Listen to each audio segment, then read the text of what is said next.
Marvel Comics' current run on Amazing Spider-Man got off to an incredibly dark left turn in the landmark 50th anniversary issue, as Norman Osborn returned to his villainous ways back as the Green Goblin and managed to turn Peter Parker into a spider-goblin.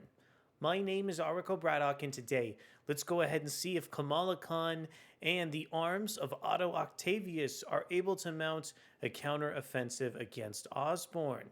But before we get deeper into the video, I want to encourage you to consider subscribing to the channel. Following the shocking events of Amazing Spider-Man 50, Peter Parker is a changed man. He's now Spider-Goblin, the most dangerous superhuman in the world, and his chaos is deadly. Meanwhile, who will stop Norman Osborn? Secret revealed, meet Spider-Goblin. Amazing Spider-Man 50, per usual, is still written by Zeb Wells, featuring two different interior artists over with Todd Nauck as well as Ed McGuinness. We also have two inkers with Wade von Grawbadger and Todd Nauck himself, with colors coming in from Marcio Menyz, letters from VC's Joe Caramagna, and the gorgeous cover over on Amazing Spider-Man 53 is also coming in over from Ed McGuinness and Marcio Menyz. On this issue, we really get a nice glimpse at the Spider-Goblin and also witness some of the previously dispatched foes seen within the Secret Six. Also, I'm just loving the composition over on this cover too. I think the spirals highlighted in the background and foreground are just beautiful to witness here. Let's go ahead and check in on some of our interior pages posted by Adventures in Poor Taste. I think readers get off to a really epic start here as the character of Norman Osborn continues some of his villainous ways and also conspires directly against Peter Parker. In some recent issues, we got to see that Norman was trying to sign away some of his companies over to Peter Parker, but some of the intentions behind that really interesting decision still remain shrouded in mystery. I'm really hoping that Zeb Wells is going to stay on this plot thread over for the long term. Also, it's great to see this interior page from Todd Nauck. I think Nauck is able to tap into the sinister vibes from Norman Osborn as a character exceedingly well in some of these preview pages, and also really love how much of these pages are shaped in the mysterious dark shadows.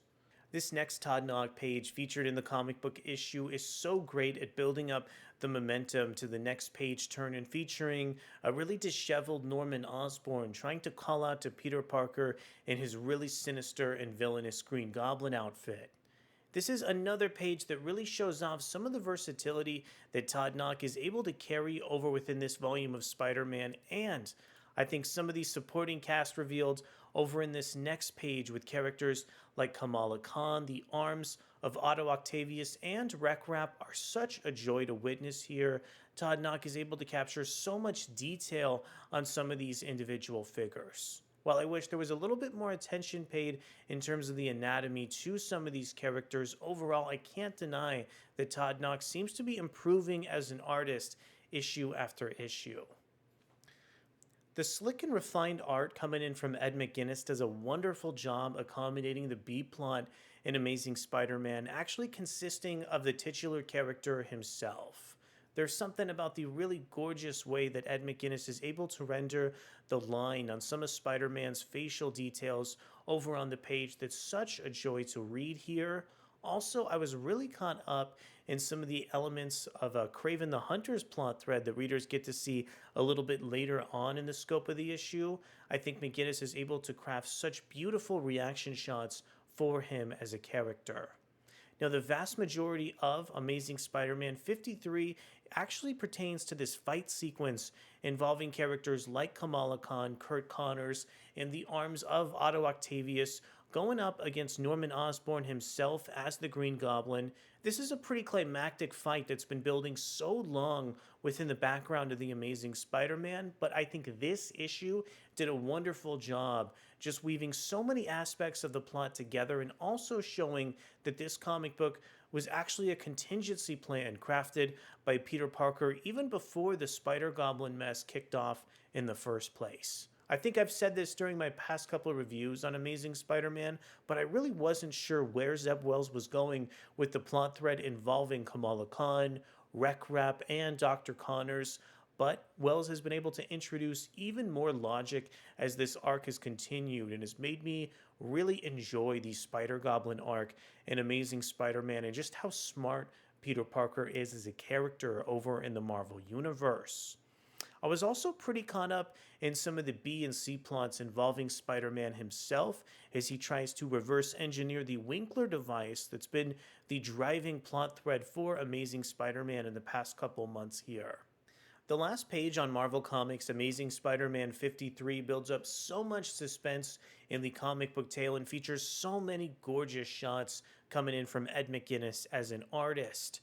There's also a couple really decisive moments of plot and a way for this arc to continue past this individual issue here. So at the end of the day, I really think Amazing Spider-Man's 53rd chapter actually had me pretty interesting and check out some of the latest adventures of Peter Parker. The way that all the walls seem to be closing in on him just for Kamala Khan and characters like the Walking Brain to rise up and help out Peter Parker is such a joyous element to read over on the comic book page here. Zeb Wells has been working so closely with the supporting cast for month after month in the Amazing Spider-Man's ongoing series, and I feel like comic books like this are really able to reap the rewards of so much long-term storytelling. But I want to know from you, what are some of your thoughts on Amazing Spider-Man 53? Were you as engrossed with some of Kamala Khan's battle with the Green Goblin as I was? Also, what did you think about the really interesting last page, seemingly extending the Spider-Goblin arc of Amazing Spider-Man? Let me know down in the comments below. Thank you one last time for coming to check out our video review over on the Amazing Spider-Man's 53rd chapter, and we'll be back to cover the end of the Spider-Goblin arc and the next wave of Spider-Man as soon as it's released. Thanks so much, and I'll see you soon. Bye.